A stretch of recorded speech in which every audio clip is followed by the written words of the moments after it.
Yang dirahmati oleh Allah Subhanahu wa taala. Bagaimana cara bertobat dari ghibah? Kalau saya tanya sama antum, sudah berapa orang yang antum ghibah? Antum ingat enggak? Enggak ingat. Sama, saya juga enggak ingat. Banyak sekali orang sudah kita ghibah. Pertanyaan kedua, kalaupun antum ingat siapa yang sudah antum ghibah, misalnya si fulan. Oh, saya pernah ghibah si fulan. Thayyib. Ghibah apa saja yang antum pernah berbicara tentang dia? Lebih lupa lagi. Orang-orangnya antum lupakan. Perkataan ghibah antum juga antum lupakan. Ya.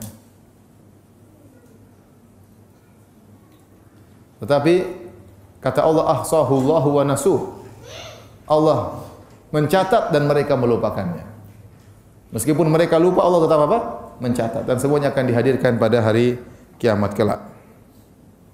Para ulama menjelaskan ghibah, kalau seorang yang bertobat dari ghibah ada dua kondisi. Kondisi pertama, kita menggibah orang dan orang tersebut tahu kita sudah menggibah dia. Jadi dia sudah tahu si fulan gibahin saya. Ini sangat menyakitkan hatinya. Maka dalam kondisi pertama, kalau dia tahu kita sudah menggibah dia, maka kita datang ke dia minta dimaafkan. Harus ketemu kalau dia sudah tahu kita menggibah dia. Harus ketemu. Yang kedua, kalau dia tidak tahu kita menggibah dia, apa yang harus kita lakukan? Maka ada khilaf di kalangan para ulama. Jadi kita gibah si fulan tidak tahu kalau kita gibahin dia. Sekarang kita sadar, wah saya berdosa telah menggibah dia. Maka bagaimana cara saya bertobat dari gibah tersebut? Kalau dia tidak tahu saya menggibah dia, ada khilaf di kalangan para ulama. Ada yang mengatakan kamu harus datang lapor sama dia. Wahai fulan, ada sesuatu yang ingin saya sampaikan. Apa itu? Sebenarnya. Intinya apa? Intinya saya gibahin kamu. Harus. Mereka mengkiaskan dengan harta. Kalau kita mengambil harta orang harus kita kembalikan. Harus dikembalikan. Tidak boleh kita sedekahkan. Dia tahu itu harta kita, harta dia, kita ambil, kita harus kembalikan. Tidak boleh kita tidak kembalikan. Harus dikembalikan. Tidak cukup kita istighfar saja, harus dikembalikan. Kalau ada orang nyuri barang orang, nyuri mobil orang, dia tahu dia berdosa, ya mobilnya harus dikembalikan. Jangan cuma astagfirullah, tapi mobilnya dipakai terus. Ini enggak benar, harus dikembalikan. Baik. Ini pendapat cukup kuat. Pendapat yang kedua tidak harus lapor. Cukup mohon ampun buat dia. Anda istighfar dan Anda mohon ampunan buat dia. Yang kedua, Anda menyebutkan kebaikan-kebaikan dia di majelis di mana Anda pernah menggibahnya. Dan pendapat ini lebih kuat. Yang kedua, kenapa syariat datang dengan maslahat? Ya. Kalau Anda lapor kepada dia, saya gibah kamu, dia lebih gila lagi, lebih ngamuk lagi. Dia lebih terjadi permusuhan luar biasa. Padahal di antara gibah, kenapa diharamkan gibah? Karena gibah bisa memutuskan tali persaudaraan. Nah, kalau dia lapor kepada orang tersebut, saya pernah gibah kamu, saya bilang gini, dia mungkin lebih sakit hati lagi. Lebih sakit hati lagi, dan dia mungkin bisa sangat benci kepada Anda, dan persaudaraan semakin apa? Terputus. Oh, ternyata selama ini ya, lebih parah lagi. Tapi saya katakan, kalau Anda tahu orang tersebut baik, hatinya lembut, sampaikan aja. Aduh, saya pernah. Tapi ente datang dengan cara ya, bawa kue dulu ya. Kemudian ngajak makan bakso. Hari pertama nggak usah bicara gibah dulu nanti. Hari kedua, hari ketujuh baru antum cerita, mohon maaf. Semua ini 7 hari saya traktir kamu bakso. Ada tujuannya. Wah, apa tujuannya? Saya pernah begini. Ya, itu lebih abru' li dhimmah. Lebih selamat ya. Bahkan Syekh Utsaimin rahimahullah dalam satu bukunya ya berkata, seandainya kemudian dia minta duit dari kamu, saya tidak maafkan. Gimana kalau saya bayar kamu? Ya. Yang penting kamu maafkan saya. Kamu bayar saya? Iya. Berapa? 3 juta. 5 juta? Ya udah kasih aja 5 juta. Enggak apa-apa. Bayar aja, enggak ada masalah. Yang penting dia mau apa? Maafkan. Tapi saya katakan pendapat yang mengatakan tidak harus ngomong, itu lebih, maksud saya lebih menjaga kemaslahatan. Ya. Daripada pendapat yang mengatakan harus apa? Ngomong. Karena langsung ngomong ini resikonya apa? Berat. Resikonya berat. Adapun mengkiaskan dengan barang harus dikembalikan, maka jawabannya kiasnya ma'al farik, kiasnya berbeda. Kalau kita ambil barang orang, kita harus kembalikan karena barang itu bisa dimanfaatkan oleh pemiliknya. Tapi kalau ghibah, ngapain kita lapor-lapor? Apa manfaatnya? Dia tambah ngamuk, dia tambah marah. Ya. Dan perpecahan semakin besar. Maka pendapat yang kedua, dan ini pendapat Ibnu Katsir rahimahullahu taala, ini pendapat Ibnu Taimiyah rahimahullahu taala, dan pendapat Ibnu Al-Qayyim rahimahullahu taala, bahwasanya tidak harus nyampaikan langsung kepada orangnya dengan syarat dia tidak tahu. Kalau dia sudah tahu ya kita lapor. Menyerahkan diri kepada dia. Tapi kalau dia belum tahu enggak usah. Kita sebutin aja kebaikan-kebaikannya, terutama di majelis-majelis yang pernah kita sebutkan keburukan-keburukannya. Dan kita mohon ampunan bagi dia. Ini di antara kafarah ya, agar kita diampuni dosa-dosa kita dari ghibah. Kenapa? Karena kalau kita tidak minta maaf dari dia, masalahnya berat pada hari kiamat kelak. Dalam hadis Rasulullah sallam ya menyebutkan ya, man kanat lahu madlamatun li akhihi min irdin aw syai'in falyatahallalhu minhu al-yawm qabla an la yakuna dinar wala dirham.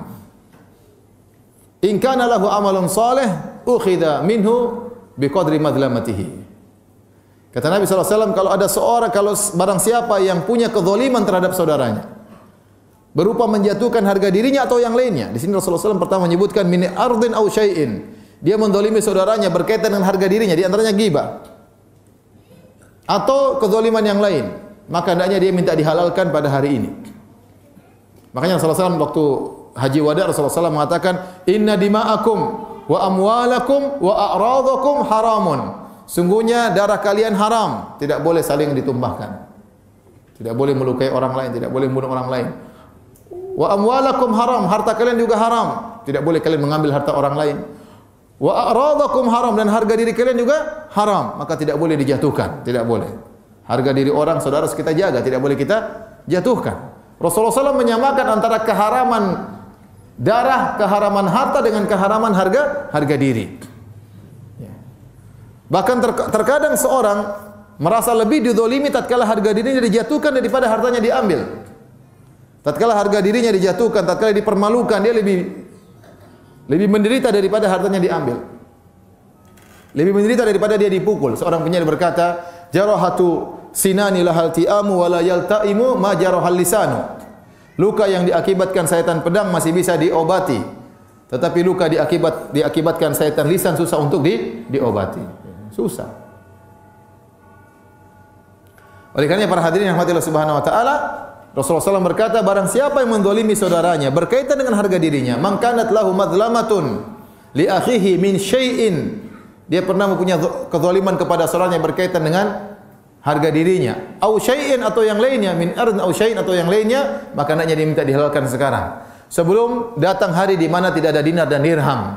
Cara bayarnya dengan apa? Dengan amal saleh. Kalau dia punya amal saleh, maka dia diambil amal salehnya sesuai dengan kadar kezaliman yang dia lakukan. Maka saya katakan, kalau ada orang kita ghibah dan dia mau maafkan kita dengan cara dia minta duit, kasih duit tersebut. Karena kalau di akhirat kita nggak bisa bayar, nggak punya duit, yang kita dibangkitkan dalam kondisi buhman, tidak ada yang kita bawa, tidak ada sepeser harta pun yang kita bawa, terus bawa bayar pakai apa? Kezaliman tersebut kita bayar pakai apa? Bayarnya dengan amal soleh yang kita miliki. Amal soleh yang kita miliki. Oleh karenanya hati-hati ya. Saya sering sampaikan cerita, saya pernah ketemu dengan seorang ya, syekh ya. Dia cerita sama saya. Jadi ada seorang syekh yang lain sering menggibah dia. Satu hari syekh tersebut telepon dia. Fulan, antum fulan bin fulan, kata dia, iya. Saya boleh minta nomor rekeningmu? Ada apa? Saya minta maaf karena saya pernah menggibah Anda begini-begini. Kamu minta berapa saja saya kasih.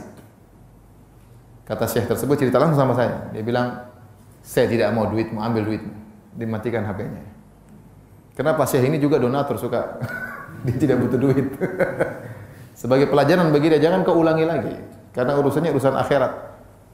Orang tersebut tidak ridha, dia akan tuntut kita pada hari kiamat kelak. Dan pada hari kiamat kita semuanya membutuhkan hasanat, butuhkan kebaikan. Ya, tidak ingin kebaikan kita diambil. Makanya hati-hati. Ya. Jangan sampai kita mendzalimi orang dengan menggibahnya. Anda yang digibahi, tidak usah marah-marah, sudah, maafin aja. Berarti dia sedang mentransfer kebaikan dia kepada Anda. Ya. Oleh karena diriwayatkan dari Hasan Al-Basri, waktu dia digibahi, maka dia kirim kue. Ya. Hasan Al-Basri disampaikan kepada dia, Hasan Al-Basri, si fulan telah menggibahmu. Maka dia kirim makanan, kue manis, kasihkan sama dia. Katakan kepada dia, telah sampai kabar kepada aku bahwasanya engkau telah menghadiahkan pahala kebaikanmu kepadaku. Maka aku ingin membalas kebaikanmu. Nih, kue. Karena cari pahala susah. Ada orang transfer pahala sama ente tiap hari, alhamdulillah. Makanya Allah mengatakan sahabat dimuliakan oleh Allah dengan sikap orang-orang Rafidhah, Syiah yang tiap hari mencaci maki para sahabat. Ya. Maka pahala mereka ditransfer kepada para sahabat. Kalau enggak para sahabat dosanya ditransfer kepada mereka. Dua sisi. Kalau enggak pahala mereka ditransfer kepada kita, dosa kita ditransfer kepada mereka. Terus ente ngapain marah-marah digibahi? Sabar aja, santai.